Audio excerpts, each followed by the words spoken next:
Hello प्यारे विद्यार्थियों, बहुत बहुत स्वागत है आप सभी लोगों का। और बहुत बड़ी खुशखबरी है, कुछ और प्यारे विद्यार्थियों को हमारे जॉब मिल चुकी है। ठीक है, तो सभी लोगों को बहुत बहुत बधाई हो। मैं बात कर रहा हूँ बच्चे स्टेनोग्राफ़र की एग्ज़ामिनेशन का, जो कि 2022 का सी और डी का स्टेनोग्राफ़र का एग्ज़ामिनेशन हुआ था। इसका फाइनल रिज़ल्ट डिक्लेयर कर दिया गया है। और फाइनल रिज़ल्ट में क्या क्या है, कितने पे कट ऑफ बनी है, क्या क्या चीज़ें हैं, वो सब हम लोग इस वीडियो में डिस्कशन करेंगे। आगे बढ़ने से पहले मैं आपको बता दूं कि अनअकैडमी पे 15 जुलाई से पहले अगर आप अनअकैडमी प्लस ज्वाइन करते हैं PMYT डिस्काउंट कोड यूज़ करके, तो आपको मैक्सिमम डिस्काउंट यानी 50% इंस्टेंट डिस्काउंट मिलेगा डे स्टूडेंट। और आपकी जो फ़ीस है वो केवल और केवल 4500 रुपये हो जाएगी। साथ ही आपको 6 मंथ का एक्सटेंशन भी यहाँ पे दिया जा रहा है, यानी कि आपकी जो 24 महीने का सब्सक्रिप्शन है वो आपका बढ़ के 30 महीने का हो जाएगा। तो SSC के अलावा UPSC, bank, CDS, NDA, state PC, UGC, net, IIT में या आप अनअकैडमी प्लस के लिए ये कोड यूज़ कर सकते हैं। तो चलिए हम देखते हैं रिज़ल्ट की तरफ बच्चों, कि क्या है रिज़ल्ट में और किस तरीके से यहाँ पे पास किया गया है। ये आपका फाइल स्टाफ सिलेक्शन कमीशन की तरफ से जारी किया गया है, जिसमें लिखा गया the staff selection commission declare the result of CBE यानी कि computer based examination of stenographer C&D examination 2022, जो कि 9/1/2021 को रिज़ल्ट घोषित किया गया था, पहले एग्ज़ाम का 2023 को। और इसमें 13,100 कैंडिडेट पास आउट थे।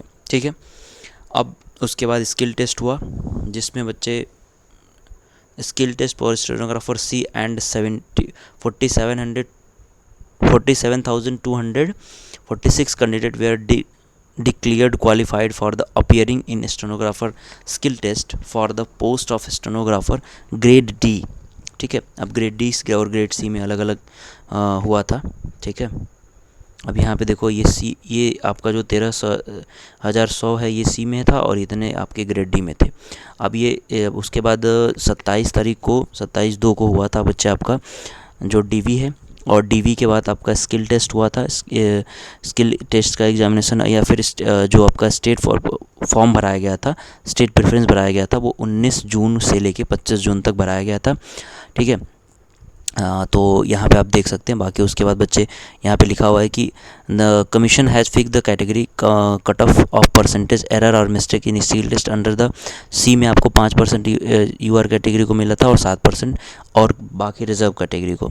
स्टेनोग्राफर डी में 7% मिला था UR को और बाकी 10% अलग कैटेगरी को दिया गया था। अगर हम वैकेंसी की बात करें तो स्टेनोग्राफर सी में जो ओवरऑल बच्चे 389 वैकेंसी फिल की गई है, जिसमें UR कैटेगरी की 26 वैकेंसी UR कैटेगरी की 202 हैं, जिसमें 201 वैकेंसी फिल की गई है। ठीक है, अब अगर हम बात करें 57 वैकेंसी आपकी SC की फ़िल कर दी गई है, 17 टोटल ST की फ़िल कर दी गई है, OBC की 87 वैकेंसी जो थी वो भी फिल कर दी गई है। ठीक है, चलिए हम अब डी में देख लेते हैं बच्चों। डी में आपकी ओवरऑल जो वैकेंसी थी वो 3571 वैकेंसी थी, जो कि 3571 टोटल वैकेंसी जो है फिल कर दी गई है। अब हम बात करते हैं कि भाई कितने पे जो है कट ऑफ इस बार बनी है।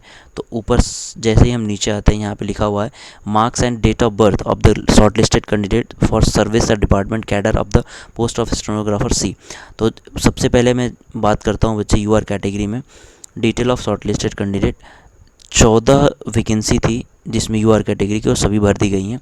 152 यानी कि जो टोटल मार्क्स था 200 मार्क्स का पहला पेपर था, उसमें 152 नंबर है।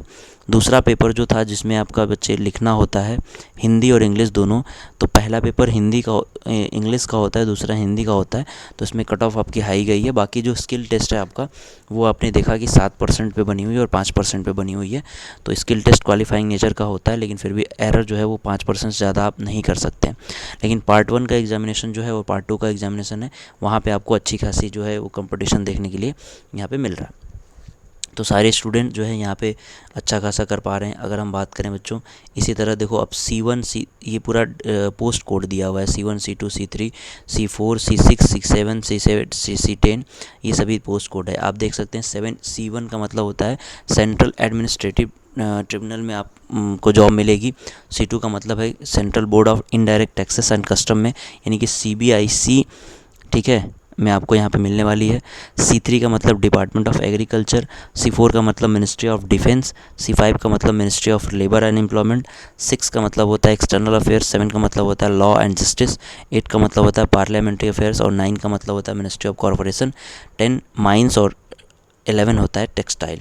और डी में आपका यहाँ पे देख सकते हैं, डी में आपकी कट ऑफ कम गई है। तो जो सी का था वो हमने आपको पूरा पूरा दिखा दिया। डी का जो मैक्सिमम कट ऑफ है बच्चे वो आपकी गई है यूआर कैटेगरी की, आप देख सकते हैं। जो D12 की है वो है 133 मार्क्स, 133, ठीक है, 133 मार्क्स यहाँ पे कट ऑफ गई है। तो अब डी का भी कोड आप यहाँ पे देख सकते हैं, डी जो 41, 47, 53 और 62 तक है। जी 12 का मतलब बॉर्डर रोड ऑर्गेनाइजेशन में आपका सब सिलेक्शन होगा। 13 का मतलब रिसर्च एंड डेवलपमेंट में होगा। 14 का मतलब बोर्ड ऑफ डायरेक्ट टैक्सेस में होगा, यानी कि CBDT में होगा। और controller general of defence account 15 है।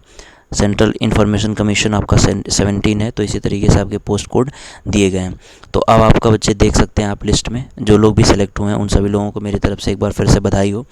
आप लोग अपनी तैयारी जो है बहुत बेहतरीन तरीके से आपने की होगी, तब जाके आपको ये सिलेक्शन मिला है।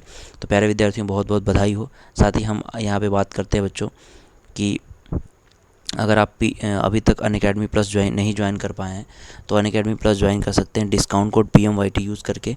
4500 में ही आपकी जो फ़ीस है टोटल आपकी 30 महीने की वो 4500 है। इसमें आपका सब कुछ कवर हो जाएगा। तो आप अपनी तैयारी कर सकते हैं यहाँ से, ठीक है। यहाँ पे आपको रैंकर्स बैच में जुड़ने का मौका मिलेगा। रैंकर्स बैच जो कि SSC CGL 2023-24 के लिए है, सॉरी 24 के लिए। बाकी नोट्स यहाँ पे प्रोवाइड किया जाता है जो रिवीजन के लिए बहुत ज़्यादा हेल्पफुल होने वाला है। तो उम्मीद है कि आप लोग अपनी तैयारी कर रहे होंगे। तो और एक बार फिर से स्टेनोग्राफर में सभी सफल विद्यार्थियों को हमारी तरफ से बहुत बहुत बधाई हो। Thank you so much, bye bye.